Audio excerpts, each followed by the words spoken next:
សូមជូនរឿងនិទានសេះរត់ក្នុងចម្ងាយឆ្ងាយនៅភូមិមួយក្រៅក្រុងនៃធម្មជាតិហើយត្រូវបានខ្យល់ភ្លៀងបោកសេះរហូតស្ថិតសត្វសេះខ្ចោះមួយឈ្មោះសម្បត្តិវាដើមកំណើតនៅក្នុងគ្រួសារសេះធម្មតាប៉ុន្តែពីខ្មាស់គេព្រោះជើងមួយវាមានបញ្ហាតាំងពីកំណើតមិនអាចរត់លឿនដោយសេះផ្សេងទេ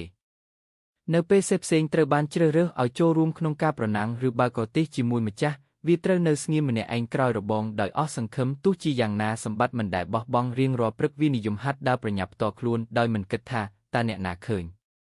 ថ្ងៃមួយកូនសេះតូចមកលេងជាមួយសម្បត្តិហើយបានរៀនពីវាថាអ្វីក៏ដោយបើអ្នកមានចិត្តក្លាហានអ្នកអាចឈ្នះខ្លួនឯងមុនគេពាក្យនោះទទួលបានការចងចាំជាពេលក្រោយនៅពេលសេះផ្សេងឈឺមិនអាចជួយក្នុងការដឹកអាហារឧបសគ្គធំកើតឡើងម្ចាស់គ្មានជំរឿទៀតឡើយដូច្នេះសាកល្បងឲ្យសម្បត្តិសាកល្បងជួយ